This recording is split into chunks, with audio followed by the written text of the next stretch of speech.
Glory to God. Natin kakalimutan yung tatlong harvest na matagal nang napaabot sa atin. At yan ang glory harvest, soul harvest, at wealth harvest.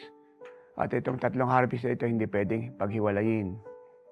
So dala-dala na natin ang glory sa ating buhay. At siya walang tigil na pumupuspos sa atin ng tuloy-tuloy. Nang tayo magliwanag sa anyo at wangis ng Panginoong Jesucristo. At ang soul harvest, ginagawa natin araw-araw, personal, corporate, saan man tayo pumunta, sa magitan ng brochure,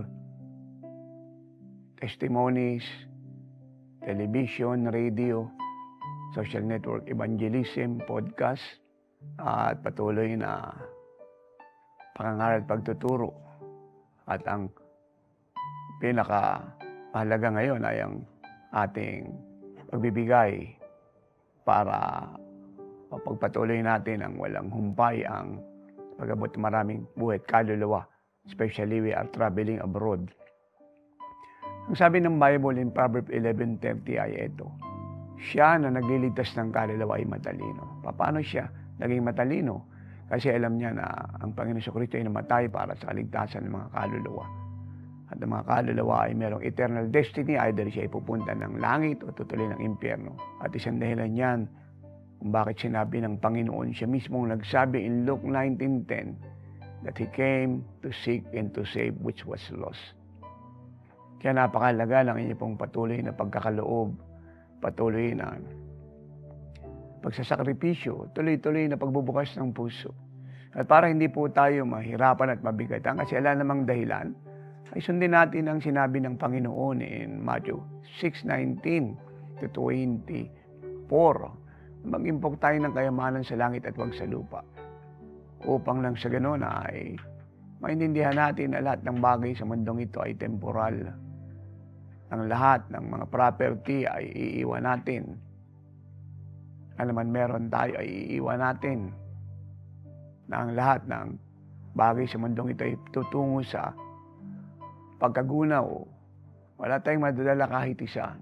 Higit nating pahalagaan na yung katotohanan ng meron lang hinanda ang Diyos sa atin sa langit na enjoy natin habang panahon. Na bilyong ulit ang ganda kaysa anumang bagay na meron tayo sa lupa.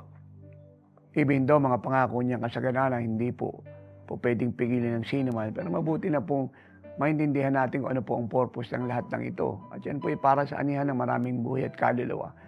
Remember in Exodus 25:1-8, yung pong mga kayamanan ng Egyptian na pinalander ng mga Israelite mula sa utos ng Diyos ay ginamit nila para itayo ang tabernacle.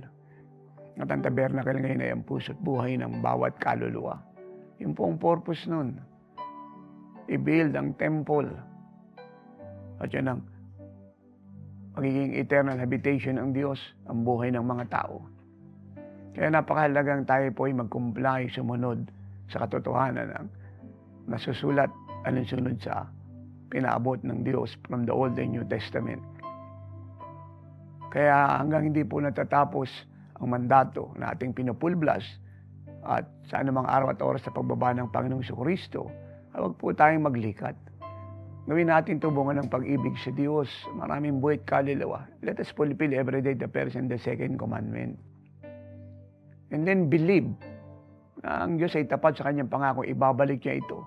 Ng gustong takal, siksik, liglig, umaapaw at walang sukat paglagyan. Kaya salamat sa inyo pong pagsunod. Salamat sa inyong pagkakaloob. At wag mo natin kakalimutan, ang nagtatravel ay hindi lang po ako, hindi lang po ang Diyos na nangunguna na mamahala at sumasa atin. Hindi lamang po ang mga staff na kasama po natin, kundi pati po yung mga pambayad natin sa mga gastusin. And let me remind you, beloved, ang pinakamagastos sa mundong ito ay ang kaligtasan ng kaluluwa. It cost the life of the Son of God. So what is money? What is wealth? We have to do it and give it today, for the harvest is now. So thank you for giving your life to the Lord. Thank you for giving your all to the Lord. And thank you for giving generously, constantly, faithfully to the Lord for this greatest end-time harvest of souls worldwide. And the blessings of the Father be with you always. The glory, the wealth, the joy, the peace, At higit sa lahat, ang pamumuhay kagaya ng Panginoong Kristo. Expect to receive when you give and begin to praise God dahil siya po yung nagsasabi ng totoo. So we will go with your prayer, love, and generous giving. At higit sa lahat, we will go with the Lord who is in us, for us, through us. Na siya nating divine nature, divine substance, at divine being. Come, Lord Jesus, come. Take your bride away. And all God's people say, Amen and amen.